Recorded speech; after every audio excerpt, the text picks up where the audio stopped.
Genesis chapter 3. The serpent, Lucifer, deceives Eve.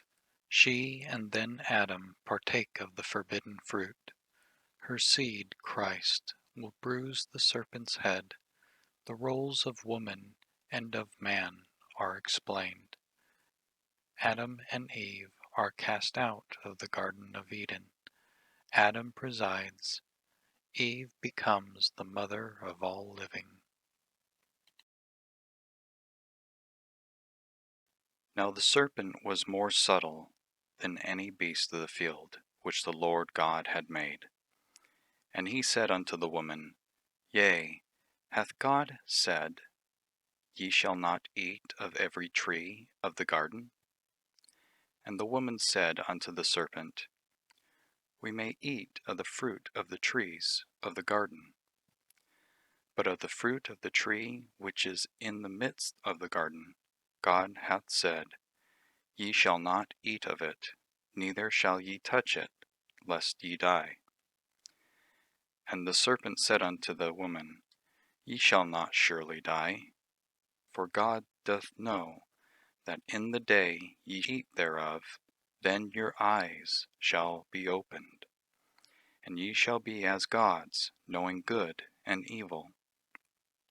And when the woman saw that the tree was good for food, and that it was pleasant to the eyes, and a tree to be desired to make one wise, she took of the fruit thereof, and did eat, and gave also unto her husband with her, and he did eat. And the eyes of them both were opened, and they knew that they were naked. And they sewed fig leaves together, and made themselves aprons. And they heard the voice of the Lord God walking in the garden in the cool of the day. And Adam and his wife hid themselves from the presence of the Lord God amongst the trees of the garden.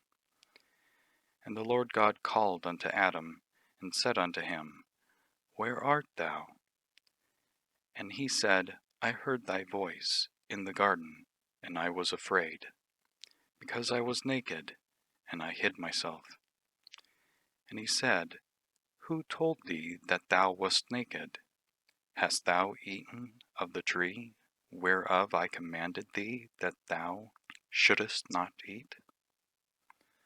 And the man said, The woman whom thou gavest to be with me, she gave me of the tree, and I did eat.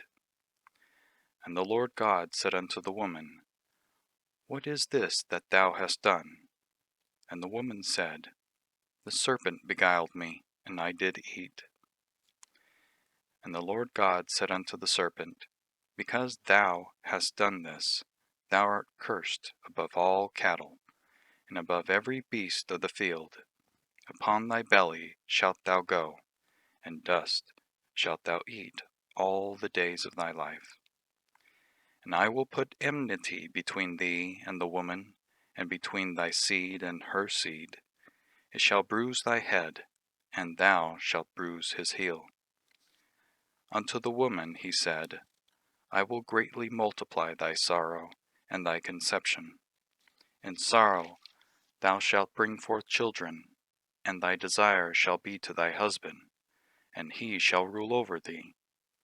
And unto Adam he said, Because thou hast hearkened unto the voice of thy wife, and hast eaten of the tree of which I commanded thee, saying, Thou shalt not eat of it.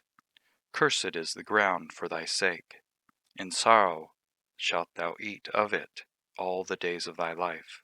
Thorns also and thistles shall it bring forth to thee, and thou shalt eat the herb of the field. In the sweat of thy face shalt thou eat bread, till thou return unto the ground.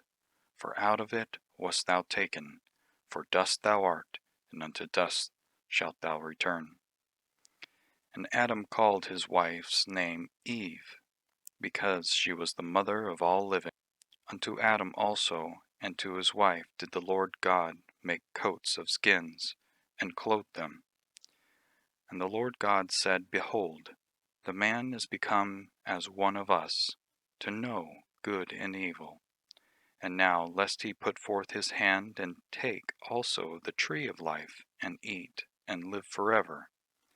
Therefore the Lord God sent him forth from the Garden of Eden to till the ground from whence he was taken. So he drove out the man, and he placed at the east of the Garden of Eden cherubims, and a flaming sword which turned every way to keep the way of the tree of life.